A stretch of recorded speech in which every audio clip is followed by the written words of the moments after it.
Nothing really belongs to anyone.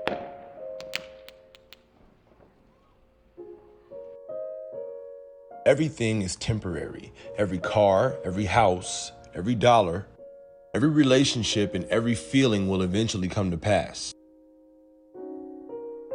The beauty is not in the possession. The beauty is in the impact. For my two daughters, they have a safety net. They have a home that they can come back to when things get tough. They have someone that they can pick up the phone and call and say, I'm just not sure what to do about this and I need help.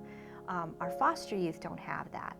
If we look at our own kids, right, that we have, none of us would expect that at 18 these kids become magically independent. She had thought about doing a bill in the legislature, but figured that maybe we could work together and do something within nshe. And so our board was able to pass a policy to provide a waiver to foster youth that want to attend college. So right now, if you're a foster youth in the system by the age of 12 years old, you are able to go to one of our institutions for free. Using your voice to do the most good. We all have the power and potential to change our corner of the world if we take on that responsibility. And there are a lot of people who don't, and that's okay, but those that do have the opportunities to really change lives. It wasn't just the waiver itself, it was a willingness of a lot of individuals in the community to build that support system around it, right? At our institutions, at legal aid, at private child advocacy groups, at philanthropy groups like the Walter S. Johnson Foundation say that, your numbers in Nevada are manageable, right? We could actually be successful here.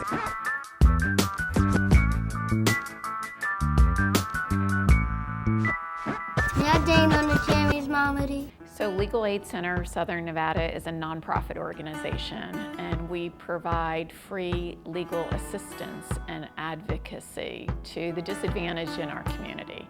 And some groups we represent are kids in foster care, victims of domestic violence, victims of fraud and scams. So we have a wide array of services, all targeted towards the most vulnerable, who of course can't afford an attorney. 23,000 young people will age out of foster care each year. 4,600 of them will become homeless. The answer to this problem is not sympathy and pity.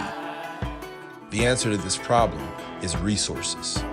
Right, we've got a tuition fee waiver, and it's great and it's fantastic, but I think really where I applaud the Nevada system of higher education is they didn't stop there. And that could have been enough for them, right? We're doing our part, we're waiving tuition.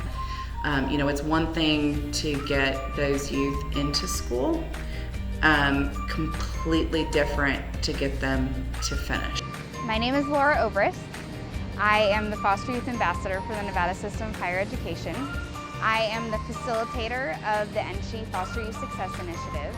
And our primary goal with that is to provide support to young people who've been in foster care in terms of transitioning to and persisting in college. So one of the primary functions of my role is to increase utilization of our foster youth fee waiver and to increase utilization of other forms of financial aid, but also to support our public colleges and universities with designing support services for students on campus so that they can transition successfully to college and persist in college. Every one of us needs to see the humanity in every other person we're interacting with on a daily basis. It's not help, it's an investment. It's saying that these kids have the potential just like any other kids, but they have a different background. When I think about foster youth and what these young people have gone through, they already have a degree. They have a PhD. It's a life, though. They're navigating agencies and different things that grown adults don't even know how to handle or manage.